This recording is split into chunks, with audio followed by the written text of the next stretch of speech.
नमस्कार, मी पल्लवी. अजिंक्य भारत न्यूज @7 या बातमीपत्रात आपल्या सर्व दर्शकांचं हार्दिक स्वागत करते. अद्यापही आपण आमच्या YouTube चॅनलला सबस्क्राईब केलं नसेल तर सबस्क्राईब करा, जेणेकरून विदर्भ ते महाराष्ट्रातील वेधक आणि वेचक बातम्या आपल्या एका क्लिकवर असतील. तर सर्वात आधी बघूया आजच्या ठळक घडामोडी. खामगावच्या प्रशासकीय विकासाला चालना. 8 कोटीच्या उत्पादन शुल्क विभागाच्या इमारतीचे भूमिपूजन. एनसीएमसी स्मार्ट कार्डसाठी 1 सप्टेंबर पर्यंत मुदतवाढ. अकोला बस स्थानकांचा विशेष रिपोर्ट. पेपरफुटी विरोधात युवक काँग्रेसचे शोले स्टाईल आंदोलन. दादा भुसे यांच्या राजीनाम्याची मागणी. अकोल्यात पाणी टंचाई निर्माण झाल्यास वाणच्या पाण्याचा पर्यायी वापरण्याचा विचार. सभापती यांचे वक्तव्य. निर्भीड पत्रकारिता, बातम्यांचा गतिमान पाठलाग आणि जनसामान्याच्या प्रश्नांना वाचा फोडणारे व्यासपीठ अजिंक्य भारत न्यूज. आता बघूया सविस्तर बातमीपत्र. खामगाव शहराच्या प्रशासकीय विकासात आणखी एक महत्त्वाची भर पडली आहे. महाराष्ट्र शासनाच्या अर्थसंकल्प 2025-26 अंतर्गत मंजूर झालेल्या राज्य उत्पादन शुल्क विभागाच्या सुमारे 8 कोटी खर्चाच्या नवीन प्रशासकीय इमारतीच्या बांधकामाचे भूमिपूजन राज्याचे कामगार मंत्री माननीय श्री आकाश फुंडकर यांच्या हस्ते संपन्न झाले. राज्य उत्पादन शुल्क विभागाची स्वतंत्र व सुसज्ज इमारत उभारली जात असल्याने विभागाच्या दैनंदिन कामकाजाला अधिक गती मिळणार आहे. अधिकारी व कर्मचाऱ्यांसाठी आवश्यक सुविधा उपलब्ध होणार असून प्रशासकीय प्रक्रिया अधिक नियोजनबद्ध व परिणामकारकपणे राबविणे शक्य होणार आहे. तसेच विभागाशी संबंधित विविध कामांसाठी येणाऱ्या नागरिकांनाही अधिक सुसूत्र, जलद आणि दर्जेदार सेवा उपलब्ध होण्यास मदत होणार आहे. खामगावमध्ये शासकीय पायाभूत सुविधांचा विस्तार करण्याच्या दृष्टीने हा प्रकल्प महत्त्वपूर्ण मानला जात आहे. भविष्यात विभागाच्या वाढत्या कामकाजाच्या गरजा लक्षात घेता ही नवीन इमारत अत्यंत उपयुक्त ठरणार असून प्रशासकीय सेवा अधिक सक्षम करण्यास मदत करेल. भूमिपूजन कार्यक्रमास नगराध्यक्ष सौ अर्पणाताई सागर फुंडकर, राज्य उत्पादन शुल्क विभागाचे अधिकारी व कर्मचारी, लोकप्रतिनिधी तसेच विविध क्षेत्रातील मान्यवर मोठ्या संख्येने उपस्थित होते. महाराष्ट्र राज्य मार्ग परिवहन महामंडळाच्या विविध प्रवासी सवलतींचा लाभ घेण्यासाठी एनसीएमसी स्मार्ट कार्ड अनिवार्य करण्याच्या निर्णयाला आता 1 सप्टेंबर पर्यंत मुदतवाढ देण्यात आली आहे. ज्येष्ठ नागरिक आणि महिलांची गैरसोय टाळण्यासाठी हा निर्णय परिवहन मंत्री तथा एसटी महामंडळाचे अध्यक्ष प्रताप सरनाईक यांनी घेतलाय. राज्य सरकारकडून अमृत ज्येष्ठ नागरिकांना मोफत प्रवास, ज्येष्ठ नागरिकांना तसेच महिलांना एसटी प्रवासात 50% सवलत दिली जाते. या सवलती अधिक पारदर्शक आणि तंत्रज्ञान आधारित पद्धतीने उपलब्ध करून देण्यासाठी 1 ऑगस्ट पासून एनसीएमसी स्मार्ट कार्ड अनिवार्य करण्याचा निर्णय घेण्यात आला होता. मात्र राज्यातील अनेक पात्र प्रवाशांनी स्मार्ट कार्डसाठी नोंदणी केली असली तरी अनेक ज्येष्ठ नागरिक, महिलांना अद्याप प्रत्यक्ष कार्ड मिळालेले नाही. त्यामुळे केवळ कार्ड उपलब्ध नसल्यामुळे प्रवासी शासनाच्या सवलतीपासून वंचित राहू नये यासाठी मुदतवाढ देण्याचा निर्णय घेण्यात आला. परिवहन मंत्री प्रताप सरनाईक यांनी सांगितले की एसटीची प्रवासी सवलत ही सर्वसामान्यांच्या सोयीसाठी आहे. तांत्रिक प्रक्रियात्मक कारणांमुळे कोणत्याही पात्र ज्येष्ठ नागरिक अथवा महिला प्रवाशाची गैरसोय होऊ नये ही आमची भूमिका आहे. त्यामुळे एनसीएमसी स्मार्ट कार्ड अनिवार्य करण्याच्या अंमलबजावणीला 1 सप्टेंबर पर्यंत मुदतवाढ देण्यात आली आहे. या निर्णयामुळे एनसीएमसी स्मार्ट कार्ड अद्याप प्राप्त न झालेल्या अमृत ज्येष्ठ नागरिक आणि महिला प्रवाशांना मोठा दिलासा मिळाला. महाराष्ट्रातील सीईटी आणि एमपीएससी परीक्षांमधील कथित पेपर फुटीच्या प्रकरणावरून राज्यभरातील विद्यार्थ्यांमध्ये तीव्र संताप उसळला आहे. लाखो विद्यार्थ्यांच्या भविष्याशी चाललेल्या या खेळाचा निषेध करण्यासाठी अकोल्यातील युवक काँग्रेसने आज एक अनोखेच आंदोलन केले. युवक काँग्रेसचे जिल्हाध्यक्ष आकाश कवडे यांच्या नेतृत्वाखाली कार्यकर्त्यांनी पाण्याच्या टाकीवर चढून शोले स्टाईल आंदोलन करत प्रशासनाचे लक्ष वेधून घेतले. आंदोलनादरम्यान युवक काँग्रेसच्या कार्यकर्त्यांनी राज्य सरकार, शिक्षण विभागाविरोधात जोरदार घोषणाबाजी केली. परीक्षांमधील गैरव्यवहार रोखण्यात अपयशी ठरल्याचा ठपका ठेवत शिक्षण मंत्री दादा भुसे यांनी आपल्या पदाचा तातडीने राजीनामा द्यावा अशी मुख्य मागणी यावेळी करण्यात आली. विद्यार्थ्यांच्या भविष्याशी खेळणाऱ्या दोषींवर कठोर कारवाई करा अशी मागणी आंदोलकांनी लावून धरली होती. पाण्याच्या टाकीवरील या हाय ड्रामामुळे घटना आंदोलनस्थळी मोठी गर्दी उसळली होती. आंदोलनाची माहिती मिळताच पोलिसांनी तातडीने धाव घेतली. परिस्थितीचे गांभीर्य ओळखून पोलिसांनी आंदोलकांशी चर्चा केली. शेवटी पोलिसांच्या विनंतीला मान देऊन युवक काँग्रेसने आपले आंदोलन तात्पुरते स्थगित केले आणि कार्यकर्ते खाली उतरले. मात्र आंदोलन संपताच कायदा व सुव्यवस्थेचा प्रश्न निर्माण होऊ नये म्हणून पोलिसांनी आंदोलकांना ताब्यात घेत स्थानबद्ध केले. आज युवक काँग्रेसच्या वतीने आपल्या देशामध्ये आणि महाराष्ट्रामध्ये जो CET आणि कथित MPSC पेपर फुटीचा जो प्रकार झाला, याच्या निषेधार्थ आज युवक काँग्रेसच्या वतीने पाण्याच्या टाकीवर चढून या पेपर फुटी करणाऱ्या सरकारचा निषेध व्यक्त करण्यात आला व युवक काँग्रेसच्या वतीने शिक्षण मंत्री दादा भुसे यांच्या राजीनाम्याची मागणी करण्यात आली। जोपर्यंत दादा भुसेंचा राजीनामा होत नाही तोपर्यंत युवक काँग्रेसचा लढा हा असाच सुरू राहील। युवक काँग्रेस जिंदाबाद। राजीनामा द्या, राजीनामा द्या। अकोला जिल्ह्यात पावसामुळे शेती पिकांना काही प्रमाणात दिलासा मिळाला असला तरी अकोला शहराच्या पाणी पुरवठ्याचे मुख्य स्रोत असलेल्या काटेपूर्णा प्रकल्पातील जलसाठा कमी होत आहे। प्रकल्पातील उपयुक्त जलसाठा सध्या 16.62 दशलक्ष घनमीटर म्हणजे 17% आला आहे। त्यामुळे पाणी टंचाईची परिस्थिती निर्माण झाल्यास शहराला पर्यायी जलस्रोत उपलब्ध करून देण्यासाठी महापालिकेने वान धरणातील पाणी आरक्षित करण्याच्या पर्यायावर विचार सुरू केलाय। शहराच्या पाणी पुरवठ्याच्या दृष्टीने काटेपूर्णा प्रकल्प महत्त्वाचा असून त्यातील जलसाठा घटत आहे। त्यामुळे महापालिकेला पर्यायी जलस्रोत शोधावा लागणार आहे। वान धरणातून अकोला शहरापर्यंत पाईपलाईन अंतरण्यात आलेली असल्याने पाणी टंचाईची निर्माण झाल्यास वानच्या पाण्याचा पर्याय वापरण्याचा विचार केला जाईल, अशी माहिती महापालिका स्थायी समितीचे सभापती विजय अग्रवाल यांनी दिली आहे। त्यामुळे सध्याच्या जलसाठ्याची स्थिती चिंताजनक असली तरी पाणी टंचाई निर्माण झाल्यास पर्यायी व्यवस्था उपलब्ध करून देण्याच्या दृष्टीने महापालिकेने वान धरणातील पाणी आरक्षित करण्यासाठी तयारी सुरू केली आहे। अकोला महानगरपालिकेच्या मान धरणामध्ये जरी 17% पाणी असलं तरी अजूनही पावसाळा बराचसा बाकी आहे। आमचा अंदाज आहे की 100% धरण भरणार आहे, पण जर धरण भरलं नाही तर आम्ही एक प्रस्ताव तयार करू। वान धरणावरून जे मागच्या पाणी टंचाईमध्ये आम्ही अकोला शहरात पाणी आणलं होतं त्या पद्धतीनं पाणी आणण्याचा प्रयत्न करू। नवीन बोर जे बोर आहेत ते आणि इतर जे पाण्याचे सोर्स आहेत पाण्याच्या टँकरच्या माध्यमातून या पाणी टंचाईवर मात करण्याचा प्रयत्न आम्ही करू। पण असा प्रसंग येणारच नाही। 100% मान धरण हे भरणार आहे, आम्हाला खात्री आहे, आणि नाहीतर याच्यावर ह्या उपाययोजना करू। घेऊया एक छोटीशी विश्रांती। विश्रांतीनंतर पुन्हा बघणार आहोत अजिंक्य भारत न्यूज @7 विदर्भ ते महाराष्ट्र। आजचा अजिंक्य भारत ई पेपर वाचलात का? देश विदेश राज्य जिल्हा आणि आपल्या परिसरातील घडामोडी आता तुमच्या बोटांच्या टोकावर। राजकारण, शिक्षण, कृषी, उद्योग, मनोरंजन, क्रीडा आणि समाजातील प्रत्येक महत्त्वाची बातमी सर्व काही एका ठिकाणी। मोबाईल, टॅब, लॅपटॉपवर सहज वाचा आणि रहा नेहमी अपडेट।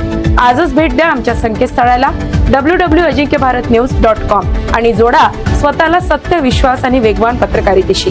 अजिंक्य भारत वृत्तपत्र, बातम्यांचा वेगवान पाठलाग।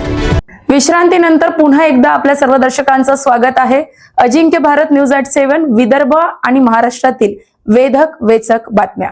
अमरावती शहरातील राजापेठ उड्डाण पुलावर झालेल्या भीषण अपघातात 2 महिलांचा मृत्यू झाल्यानंतर शहरातील वाहतूक व्यवस्थेवर प्रश्नचिन्ह उपस्थित करण्यात येत आहे। या पार्श्वभूमीवर प्रहार संघटना आणि राष्ट्रवादी युवक काँग्रेस शरदचंद्र पवार यांच्या वतीने जिल्हाधिकारी कार्यालयात निवेदन देत हेल्मेट सक्तीला विरोध दर्शविण्यात आला। कार्यकर्त्यांनी आरोप केला की हा अपघात प्रशासनाच्या निष्काळजीपणाचा आणि शहरातील विस्कळीत वाहतूक व्यवस्थेचा परिणाम आहे। शहर पोलिसांनी हेल्मेट सक्तीवर भर दिला असला तरी शहरातील मूलभूत वाहतूक समस्याकडे दुर्लक्ष होत असल्याचा आरोप करण्यात आला। नो एंट्रीच्या वेळेतही जड वाहने शहरात सर्रास ये जा करतात। अरुंद रस्त्यावरील अतिक्रमण, अपुरी व बिघडलेली सिग्नल व्यवस्था तसेच अनियंत्रित जड वाहतुकीमुळे नागरिकांच्या जीविताला धोका निर्माण होत असल्याचे निवेदनात नमूद करण्यात आले। या सर्व समस्या कायम असताना केवळ हेल्मेट सक्ती करून अपघात रोखता येणार नाही असा सवालही आंदोलकांनी उपस्थित केला। शहरातील वाहतूक व्यवस्था तातडीने सुधारावी, जड वाहनांवर प्रभावी नियंत्रण आणावे, अतिक्रमण हटवून सिग्नल व्यवस्था सुरळीत करावी आणि त्यानंतरच हेल्मेट सक्तीची प्रभावी अंमलबजावणी करावी अशी मागणी प्रहार संघटना आणि राष्ट्रवादी युवक काँग्रेस शरदचंद्र पवार अमरावती शहरतर्फे मान्य जिल्हाधिकारी यांना आज निवेदन देण्यात आले आहे। आज जे अमरावती शहरात जे जुलमी व दंडात्मक हेल्मेट सक्तीची जी कारवाई चालू आहे त्या विरोधात आम्ही सगळे रस्त्यावर उतरलेलो आहे। आम्ही जिल्हाधिकाऱ्यांना निवेदन दिलं, तसंच पोलीस आयुक्तांना सुद्धा आता निवेदन देणार आहोत की शहराची परिस्थिती पाहता शहरातील रस्ते, अतिक्रमण, वाहतुकीचं जे काही नियोजन नसल्यामुळे इथे आमचा हेल्मेट सक्तीला विरोध आहे। हेल्मेट सक्ती करायसाठी शहर जर मोठं असेल, त्याचा परिघ मोठा असेल, रोड 4 लेन 6 लेन जसे मुंबई पुण्याला आहे असं असेल तर करायला आमची हरकत नाही। किंवा शहराच्या बाहेर हायवेला जात असेल तरी हेल्मेट असायला आमचा काही त्याला विरोध नाही. पण शहर छोटं आहे, इथे वाहतुकीचं काहीच नियंत्रण नाही. त्याच्यामुळं काय इथे ज्येष्ठ नागरिक आहे, महिला आहे, यांना गाडी चालवताना बरेचसे प्रॉब्लेम होत आहे. काल नुकताच एक राजापेठला अपघात झाला, त्यामध्ये आमच्या 2 महिलांना दुखापत झाली व त्यांचा मृत्यू झाला. यालासुद्धा कारण हेल्मेट असू शकतं, कारण की नवीन झालेलं आहे, त्यांना ते पुन्हा त्याला हेल्मेटची सहमत नसल्यामुळं किंवा एक रुजला नसल्यामुळे त्यांना ते प्रॉब्लेम झाला व ती घटना घडली. शहरात वाहतुकीची अशी व्यवस्था आहे की दुपारी किंवा हे असताना म्हणजे वाहतूक बंदी असताना मोठ्या वाहनांना तरी पण सर्रासपणे शहरात वाहने चालू राहतात. मग याला जबाबदार कोण? शहरातील स्पीड ब्रेकर काही त्याला म्हणजे स्पेसिफिकेशनच नाही, कसे कुठे कसे टाकलेले आहे ते सुधारित असले पाहिजे. झेब्रा क्रॉसिंग असो किंवा CCTV असो, याची कुठलीच व्यवस्था नसताना तुम्ही डायरेक्ट जर हेल्मेट सक्ती करत असाल तर याला राष्ट्रवादी युवक काँग्रेसचा स्पष्ट शब्दात विरोध आहे. म्हणून आम्ही आज जर ही बंदी झाली नाही तर भविष्यात आम्ही मोठं आंदोलन, जनआंदोलन उभी करू. जय हिंद, जय राष्ट्रवादी. अनुसूचित जातीच्या आरक्षणाच्या प्रस्तावित वर्गीकरणाच्या विरोधात बुधवारी बुलढाणा शहरात जिल्हास्तरीय विराट मोर्चा काढण्यात आला. या मोर्चात आंबेडकरी चळवळीतील प्रमुख नेते, विविध सामाजिक संघटनांचे पदाधिकारी तसेच हजारो नागरिक मोठ्या संख्येने सहभागी झाले. मोर्चामध्ये आनंदराज आंबेडकर, चंद्रकांत हंडोरे, जोगेंद्र कवाडे, दीपक केदारे, आमदार सिद्धार्थ खरात यांच्यासह दलित चळवळीतील अनेक मान्यवर नेत्यांची उपस्थिती होती. अनुसूचित जातीमध्ये समाविष्ट असलेल्या 58 जातीतील तरुण, तरुणी, महिला आणि ज्येष्ठ नागरिकांनी उत्स्फूर्त सहभाग नोंदविला. शहरातून शिस्तबद्ध पद्धतीने मोर्चा काढत शासनाचे लक्ष विविध मागण्यांकडे वेधण्यात आले. मोर्चा दरम्यान आंदोलकांनी अनुसूचित जातीच्या आरक्षणाच्या वर्गीकरणाची प्रक्रिया तात्काळ थांबवावी तसेच बदर समितीचा अहवाल सार्वजनिक करावा अशी प्रमुख मागणी केली. आरक्षणाशी संबंधित कोणताही निर्णय घेण्यापूर्वी समाजातील सर्व घटकांचा विश्वास संपादन करून सविस्तर चर्चा करण्यात यावी अशी ही भूमिका यावेळी मांडण्यात आली. यावेळी बोलताना आनंदराज आंबेडकर यांनी शासनाला इशारा देत सांगितले की समाजाच्या मागण्यांची दखल घेऊन आरक्षण वर्गीकरणाची प्रक्रिया थांबवली नाही तर येत्या हिवाळी अधिवेशनादरम्यान नागपूर येथे विधान भवनाला घेराव घालण्यात येईल. या आंदोलनासाठी राज्यभरातील समाज बांधवांना एकत्र आणण्याचा निर्धारही त्यांनी व्यक्त केला. मोर्चाच्या शेवटी शासनाच्या नावे निवेदन सादर करण्यात आले असून मागण्यांवर सकारात्मक निर्णय घेण्याची अपेक्षा आंदोलकांनी व्यक्त केली. महाराष्ट्र शासनाच्या महसूल व वन विभागामार्फत प्रस्तावित अप्पर तहसील कार्यालय केनवड येथून अन्यत्र हलवू नये या मागणीसाठी केनवड व परिसरातील नागरिकांनी आजपासून साखळी उपोषणास सुरुवात केली. आठवडी बाजारातील विठ्ठल रुक्मिणी मंदिरासमोर हे आंदोलन सुरू असून शेतकरी, महिला, युवक आणि विविध सामाजिक संघटनांचा त्यात सहभाग आहे. केनवड हे रिसोड तालुक्यासह परिसरातील 20 ते 25 गावांचे प्रशासकीय, शैक्षणिक, आरोग्य, व्यापारी आणि आर्थिक केंद्र असून येथे शासकीय जागा, इमारत, आवश्यक पायाभूत सुविधा उपलब्ध आहेत. तसेच राज्य महामार्गालगत असल्याने नागरिकांना दळणवळणाचीही सोय आहे. यापूर्वी ग्रामस्थांनी जिल्हाधिकारी वाशिम यांना निवेदन देऊन अप्पर तहसील कार्यालय केनवड येथेच कायम ठेवण्याची मागणी केली होती. मात्र अद्याप निर्णय न झाल्याने हे आंदोलन सुरू करण्यात आले आहे.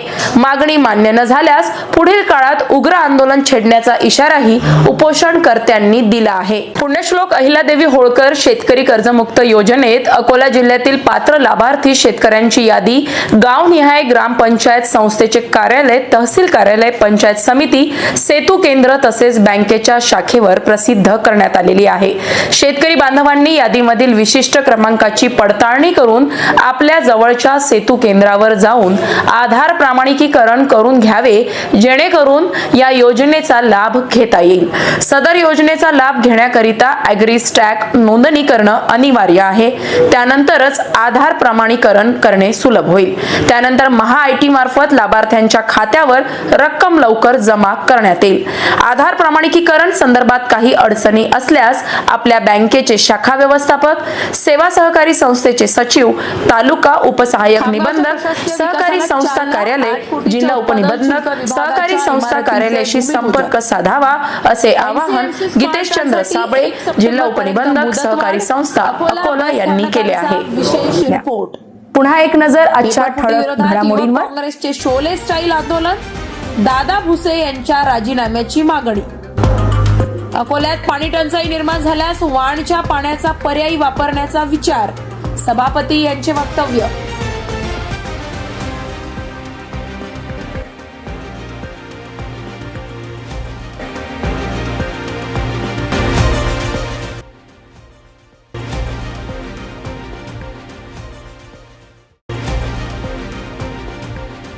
तर आजच्या ह्या बातमीपत्रात आपण बघितल्या विदर्भ ते महाराष्ट्रातील वेधक आणि वेचक बातम्या. अद्यापही आपण आमच्या युट्यूब चॅनलला सबस्क्राईब केलं नसेल, सबस्क्राईब करा, बेल आयकॉनला क्लिक करा आणि तसेच आमच्या फेसबुक, ट्विटर आणि इंस्टाग्राम पेजला फॉलो करायला विसरू नका. तत्पूर्वी मी पल्लवी आपला निरोप घेते. बघत राहा अजिंक्य भारत न्यूज, बातम्यांचा वेगवान पाठलाग. नमस्कार.